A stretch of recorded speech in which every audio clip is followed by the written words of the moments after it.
We'll be talking about the application of AI for future pandemic, the case study from Singapore in combating COVID-19. Mr. Jim Lim is from the National University of Singapore.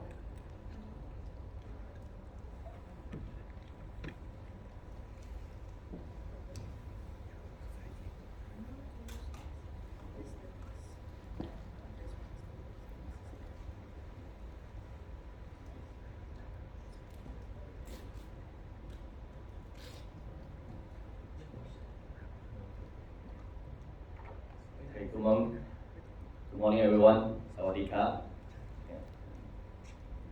While they're starting up, so we can stretch, be healthy, since we are in a healthcare session.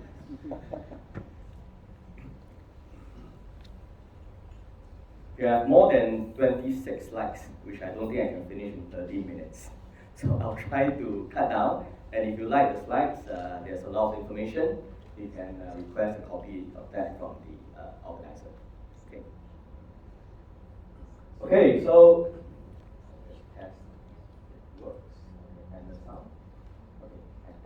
okay, good morning, everyone. So my name is Jim Lim, very easy to remember. Forget about the last two words. Okay. Today I'm representing National University of Singapore, right, as an executive education fellow, and actually I teach AI, digital transformations, 5G in the university. But I'm actually a practitioner as well. I'm not just a full-time academic.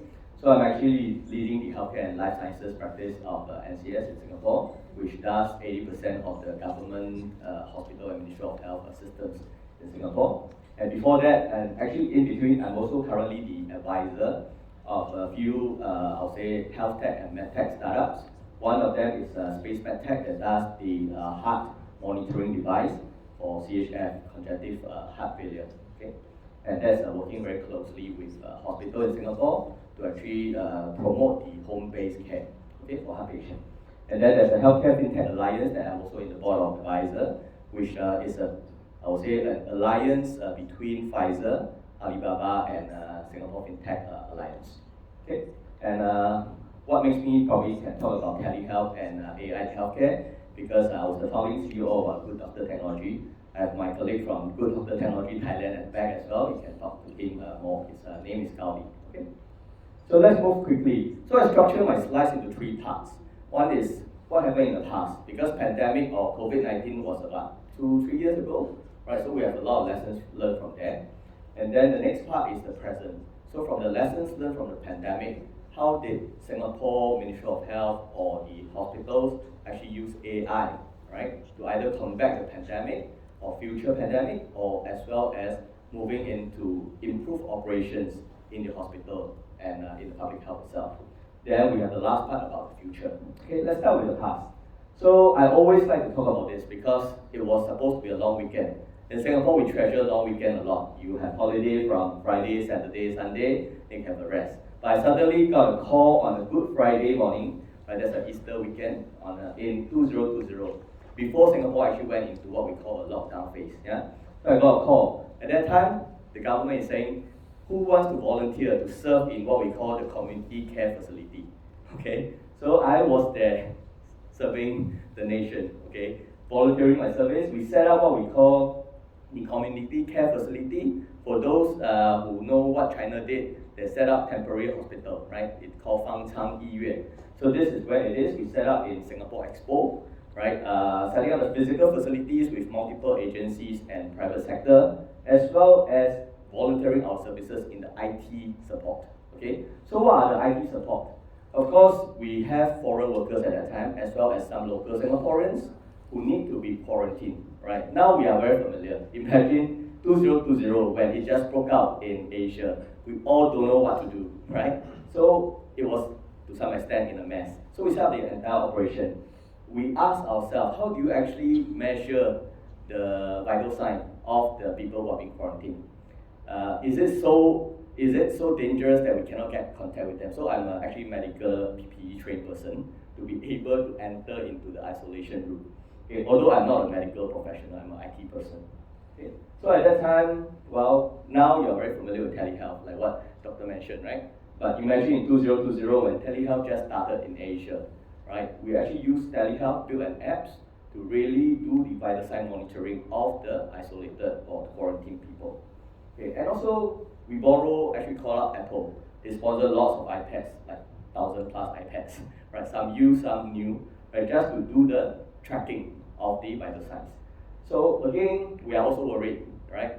Not worried that the people will take out the iPad and run away. We are worried that these iPads are they contaminated, right? How do we really ensure that they are not taken away from the isolation or quarantine places? So the asset tracking becomes very important. How do you do that?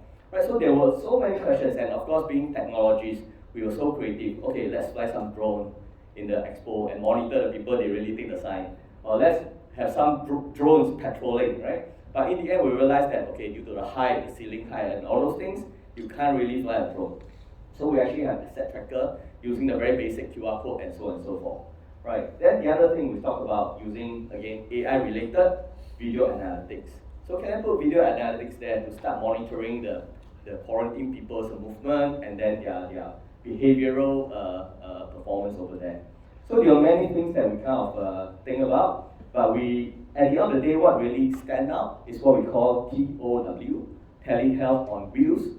So you look at that, some of the picture there, we actually call up IKEA. At that time was a lockdown in Singapore. So all the, what we call the non-essential services are closed. And IKEA selling furniture is closed, it's not open. Right? So we actually have to call up IKEA and say, can you let us in? We gather some tables and some wheels, and then we start building this telehealth on wheels, because you cannot carry thousands of devices into the isolation room. Right? So we have to have someone less laboral and push all the telehealth devices into the isolation rooms. Okay? The other thing is integrated remote diagnosis. Right? This is important because you need to have your blood pressure monitor, your blood oxygen, SpO2, and all those things. Right? So again, this is linked to telehealth, telemedicine. Right? A lot of teleconsult in today's telehealth, but telediagnostic is something very important, and we realized that we did it in the quarantine facilities.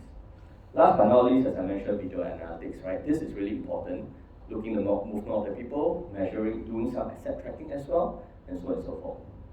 Okay? So these are some of the things that we have deployed in the community care facilities, and there's a lot of these that are extended in today's world as well, running a so-called smart hospital.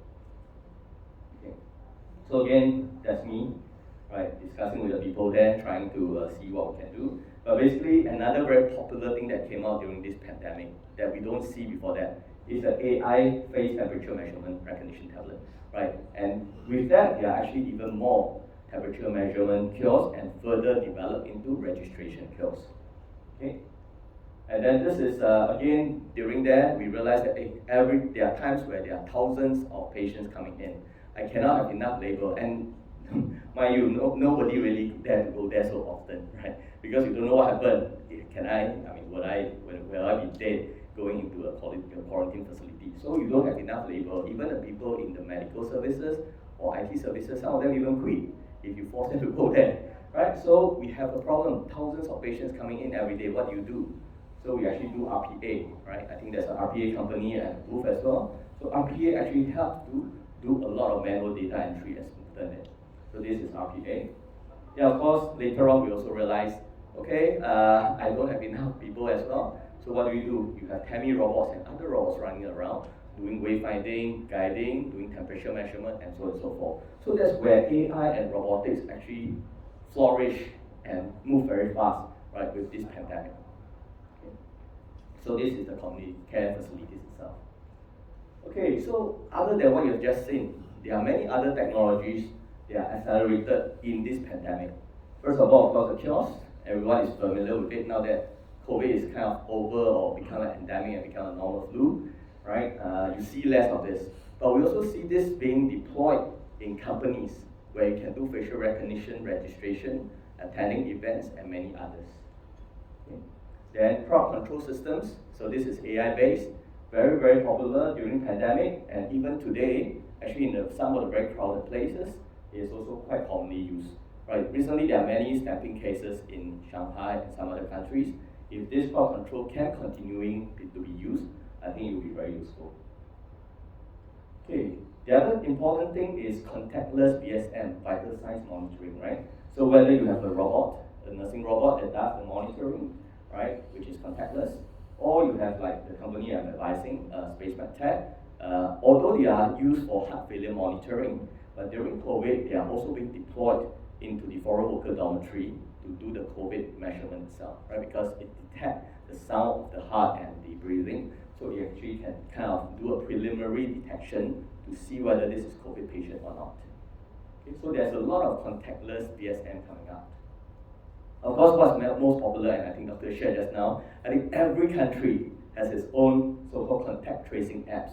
In Singapore, it's called Safe Entry, right? We all have this thing, Trace Together Safe Entry, right? It started with a token, a dongle, and then subsequently become an app. And Singaporean goes to Malaysia often, so you have a MySejahtera, right? And then of course Thailand has its own. And there is, we have friends from Soke, I talked to them yesterday.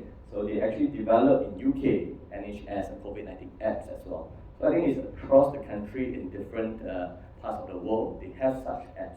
And these apps started from contact tracing, and subsequently health profile is being added. So some countries, you can see the vaccination profile, you can see whether the people are under isolation order, but this helps to do a lot of tracking and then subsequent management of the quarantine people.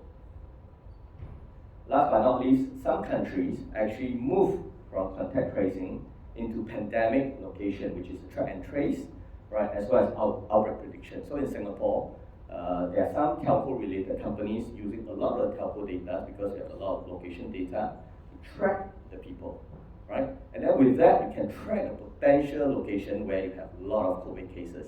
And those are what we call the heat map, the hot cases and hot location, and government will issue warning to say, please don't go there and all those things.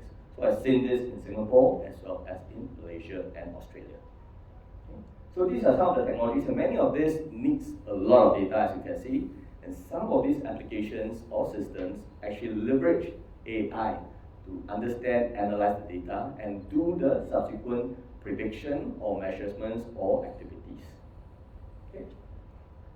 So I will not go through all this detail. You can get a copy of these slides. There are lots of press release reportings about what AI is used in combating COVID, from Singapore Straits Times all the way to South China Post in China, as well as the last one's okay in UK. I mean, talking about UK mobile apps.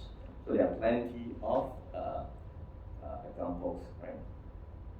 So a little bit of recognizing myself. So with this volunteerism, not knowing what is going to happen to me when I volunteer the service, actually all of us who volunteered in these community care facilities, the quarantine facility, we got an SG United award, right, from the government itself.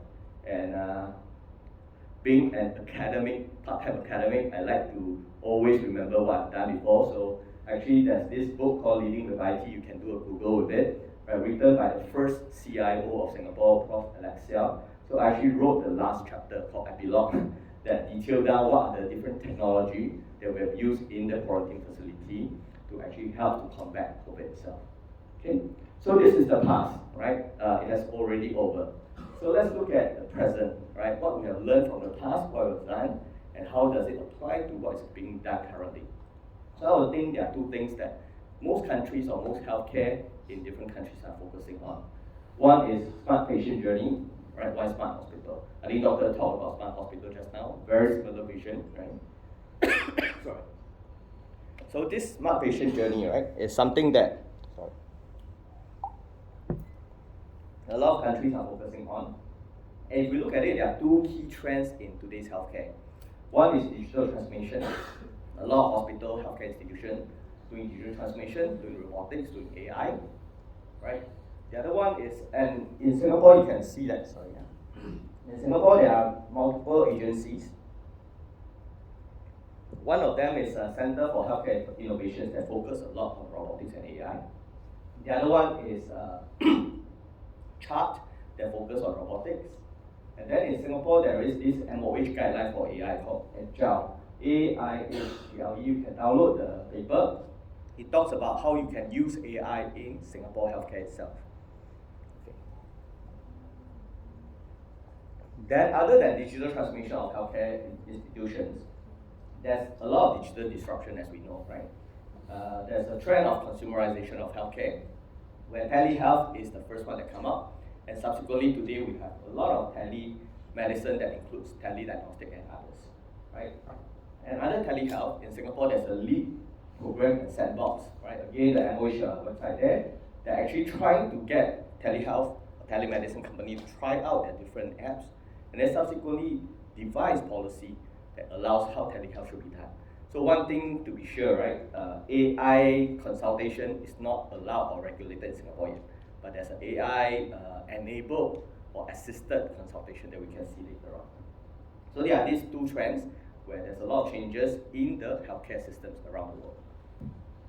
If we look at telehealth, I think everybody talk about telehealth because in COVID, you are forced to use telehealth. So telehealth becomes part of a smart patient journey. For those of you familiar with healthcare, there are two key patient journey. One is an outpatient journey, right, where you don't need to be hospitalized to go and see a doctor, right? And then one is an inpatient journey where you need to be hospitalized and even do surgery. And in the traditional outpatient journey, it's always making appointments, seeing a doctor, and then get medicine and leave the hospital, right? That's outpatient journey.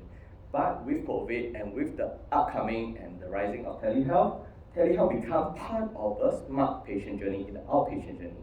So in Singapore today, a lot of hospitals, they themselves develop telehealth apps, right? In addition to the consumer telehealth apps.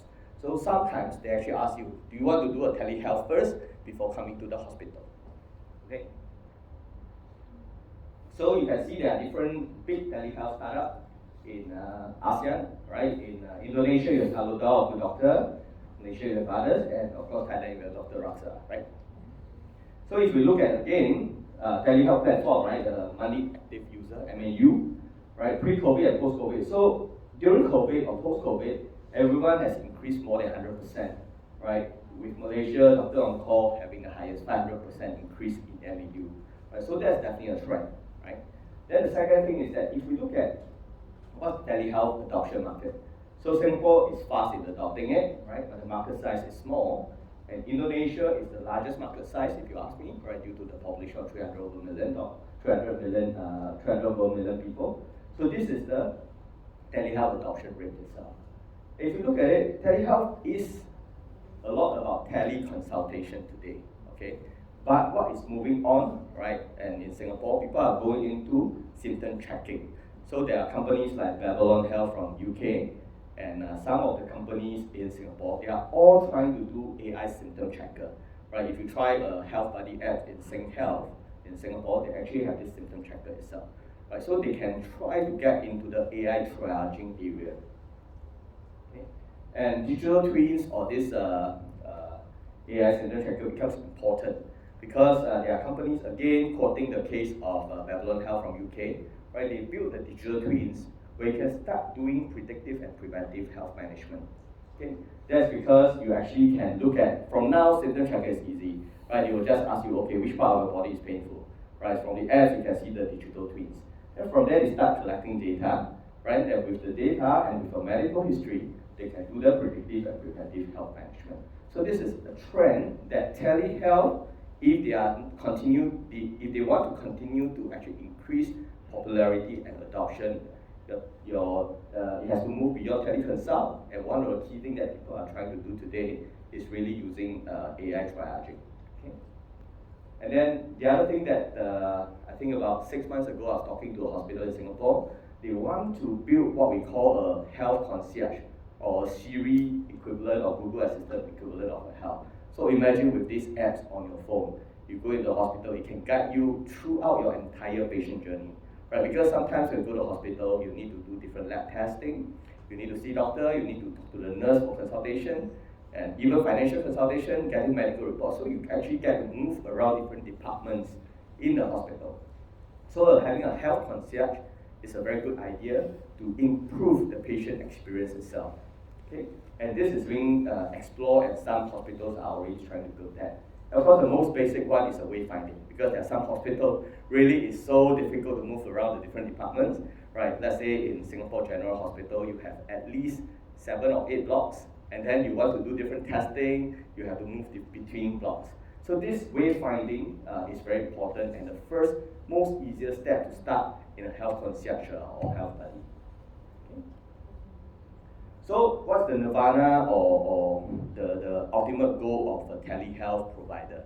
Right, you have seen from teleconsult, which is commonly used today, to medication delivery, to AI symptom tracker, to digital twins, to AI concierge.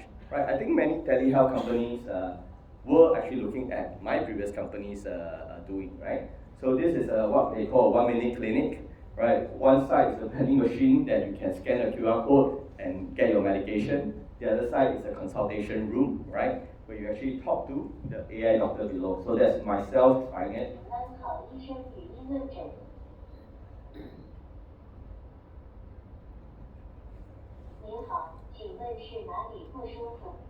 我失声了。 Okay, that's myself many years ago, right? And basically, this is actually doing an AI consultation itself.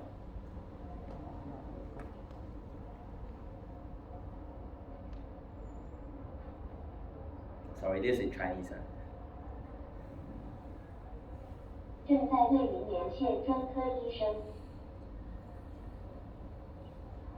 Okay, so this is in that booth where you see the people sitting there. Okay, so this is an AI doctor, and how does it work?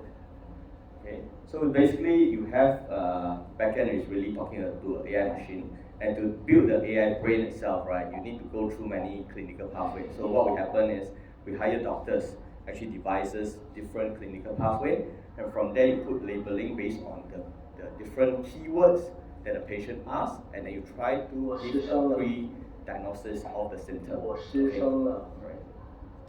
Okay, so with that feedback loop, you will have the machine learning to train the AI doctor to give you more accurate prescription or pre-diagnosis along the way. Okay, so this is an AI doctor model that is really already used in China, but due to a lot of regulatory and regulations, it's not popular in most ASEAN countries, including Singapore. You can't really do an AI triaging or AI consultation yet. Okay. 我感冒了。 Okay, so enough of me talking. So that is an AI doctor where I think many people are looking at telehealth will potentially move into a AI doctor kind of model, right? But of course, this depends a lot on the regulations. Okay, so that is the smart patient journey where we talk about telehealth is an important ingredient in the entire outpatient journey itself. Now let's look at the other trend that's happening in hospital. So whether is it from ADL, Arthur D. Little, or Frost and Sullivan, Smart Hospital has focused in 3 or 4 key areas. One, of course, is clinical excellence, right? In any healthcare institution, clinical excellence is important, right? That's why you go and see a doctor. Okay. The other 2 things is patient-centric care, right? In the past, we always say there's not enough doctors. So you don't need to, you always feel that the doctors are not giving me enough attention or not treating me well. They're just treating my symptom, not treating my brain, right? As a patient, I feel sad and all those things. So patient-centric care, getting out the mundane work from the doctors become very important. The other one is what we probably don't see so much. Actually, there's a lot of operation in the hospital settings as well. Right? Many people just see medical care, clinical care, but at the back end, which I think Dr. Jasmine also mentioned, there's a lot of back office work that if you can improve the operation efficiency, you can improve the patient experience as well. So I think these 3 key areas are what, including McKinsey, ADL, Frost and Sullivan, focus on what a smart hospital should look at. So if we look at it quickly from operations perspective, right, I start with the easiest one, because to put AI in clinical and medical, there's a lot of trials, but it's going quite slowly because it touches the life of the patients. So people are more concerned. But it's always easier to start with the operation side of things. So in the smart hospital operations, what is really happening in Singapore today, right? On the left-hand side, you see AI robotics. For those of you who haven't visited Singapore Hospital for a long time, if you go to Singapore General Hospital, there's a lot of Cammy robots running, right, doing wayfinding and concierge services.